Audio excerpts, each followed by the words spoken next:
hair, nails, full hair, nails, full. I'm finally finished. Almost, because I got to finish painting. But thank you for tuning in and welcome to my channel.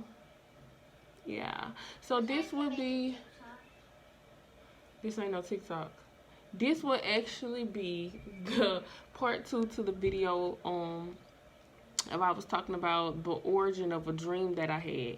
It was a dream that God showed me.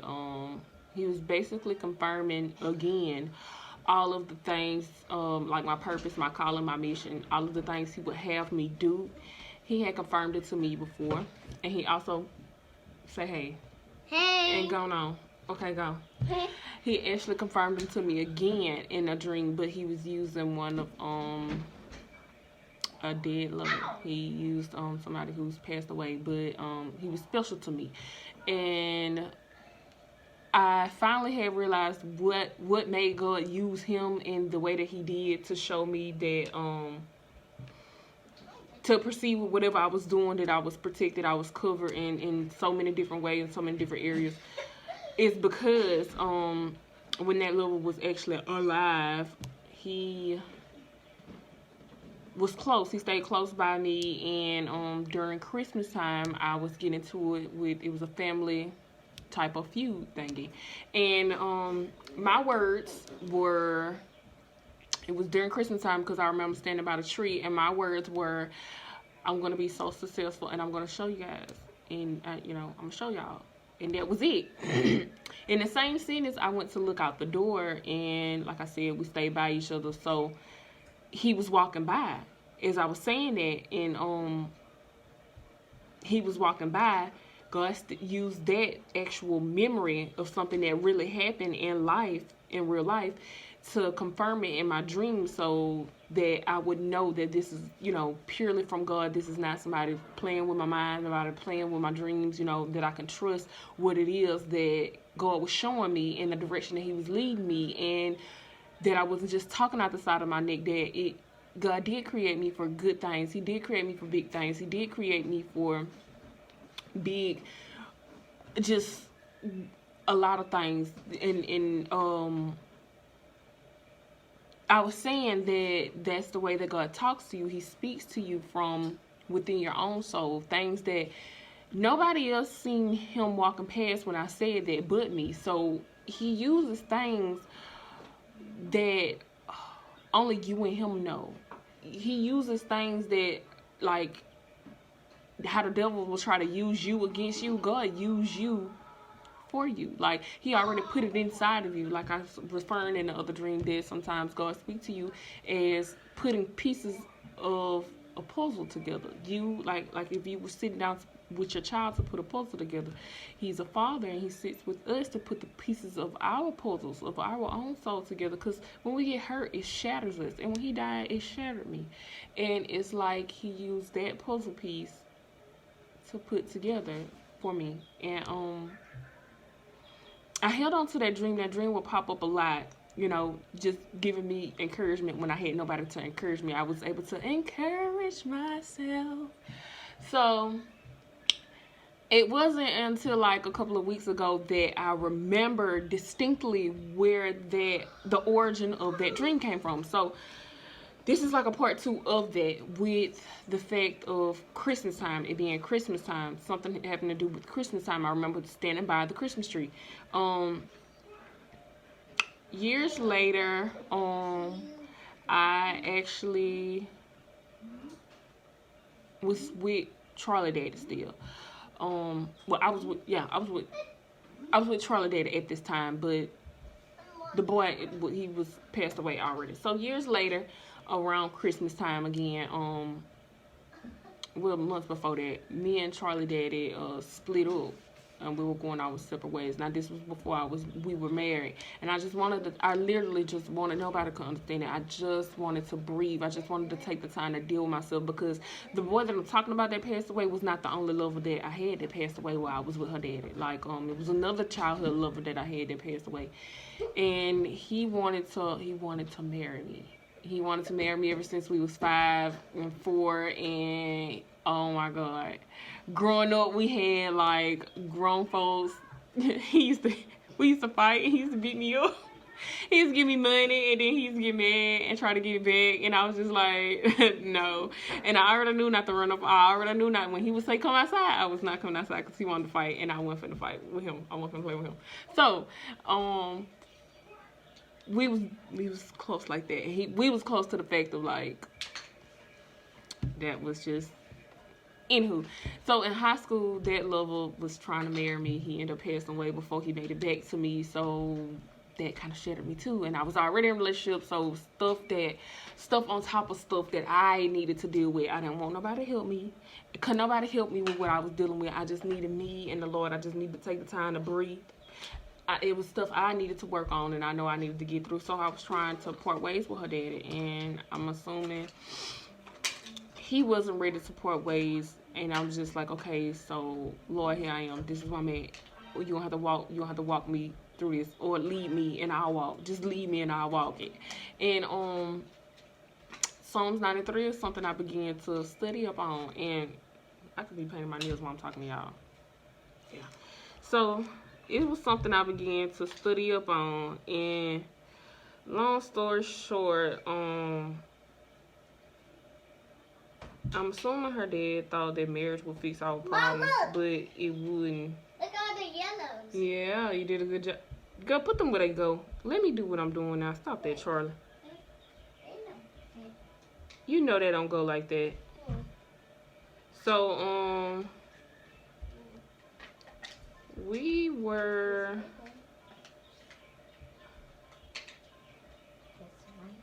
Okay, like I was saying, I'm assuming he thought that marriage was going to fix the problem, but it really wasn't. And besides me trying to keep telling him that, I just had to walk it out and let him see it for himself.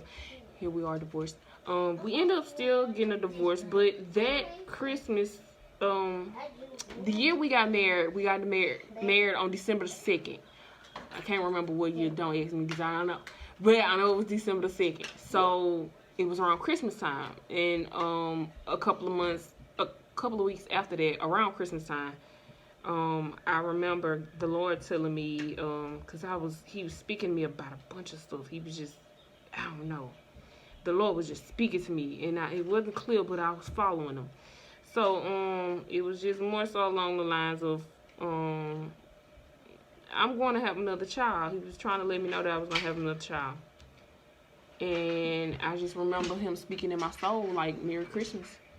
And then I knew I was pregnant, because shortly, the very next day, he said Merry Christmas. I didn't even throw up with Charlie.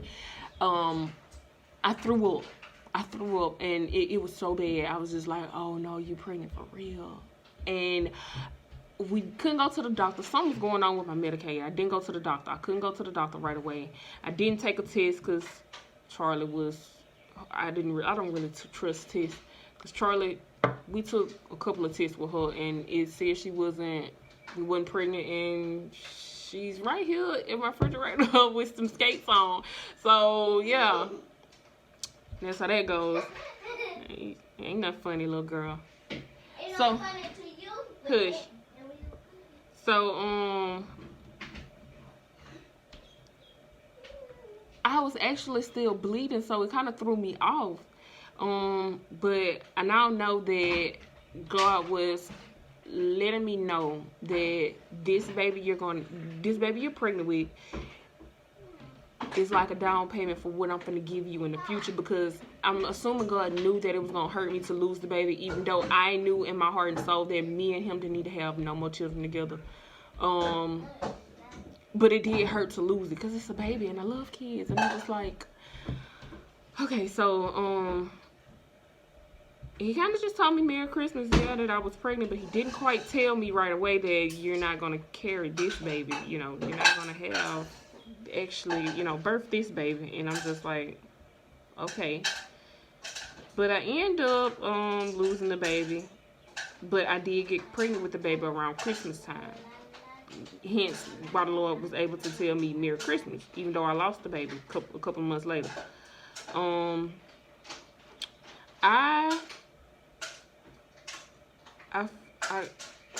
I feel like, I know for a fact that something about Christmas time goes all the way back to when I said what I said and I seen the boy.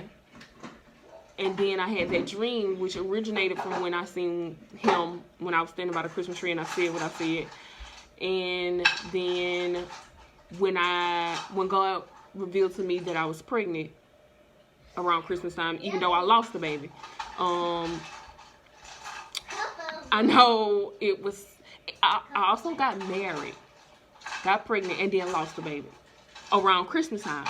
So I know it's something dealing with around Christmas time as far as whatever blessing God trying to bring me. So,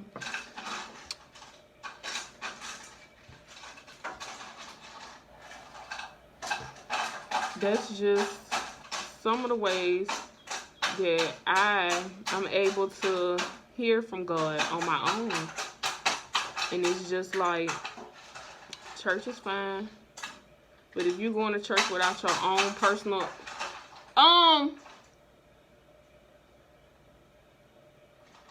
if you go to church without your own personal relationship with the Holy Spirit, then I wouldn't say you're wasting time, but you might want to try to invest in it over church, because a person is not going to get you into here.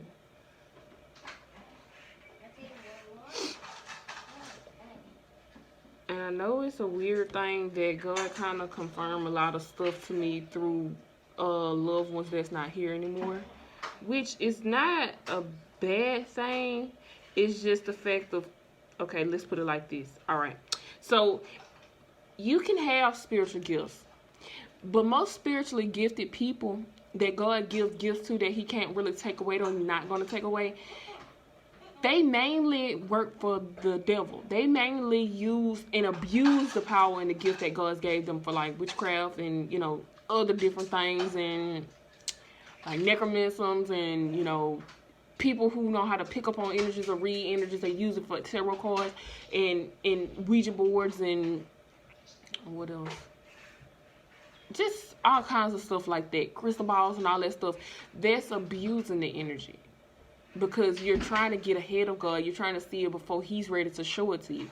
As far as me, I feel like God pours in me so much to keep me from those things, because I want to say I possess a little bit of all 9 gifts, being that my birth date is 9, and that if I was to use or go on the other side or play for the devil, that's probably why the devil, like, he tries to pull me so much. Like, he wants to use me, because I'm sure he can use me. It's for whatever he wanted to use me for, because I have a gift that God's not going to take away. But the fact that I use all the power that I possess, anything that God gives to me, and I lay it at his feet. I worship at his feet. I worship his holy name, and I worship my own. I worship anything else.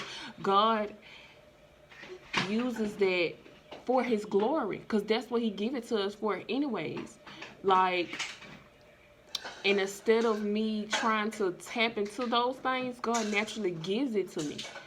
He naturally gives it to you if you wait on him. It's the simple thing. It's the same, I wouldn't say the same energy, but it's the same concept for if you're working for the devil. It's just better and more slow when you're working for the Lord. I want to say slow, but it's not slow. It's just we have to learn to be patient as humans, because he's the one that gives the gifts. He's the one that gives the power. He's the one that gives the glory, the energy. He is the one that created the blueprint for all of this stuff that's going on. And we hurt ourselves when we're trying to get ahead of him.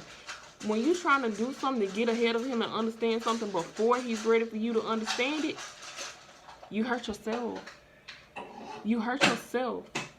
And it's just like, it's not his fault. It's his plan.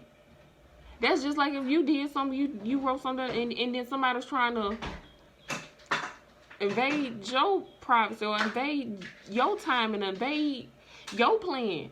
Like, no, this is what I got going on.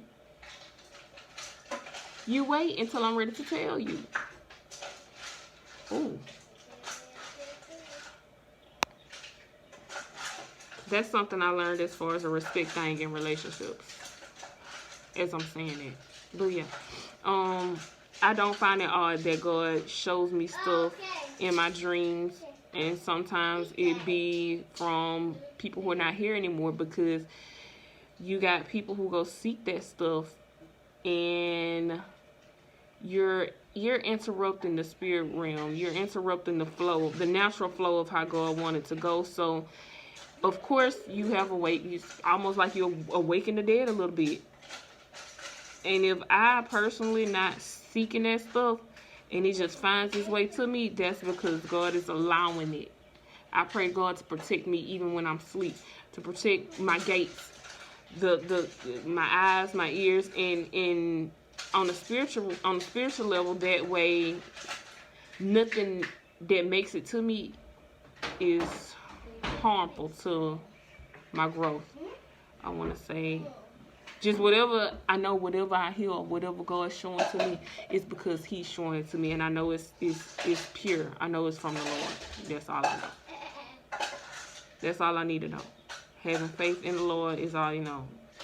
Trust in Him and lean not to your own understanding. And sometimes people hear, if I say something like that, oh, what she got going on? She hear from this person, oh, she heard from that.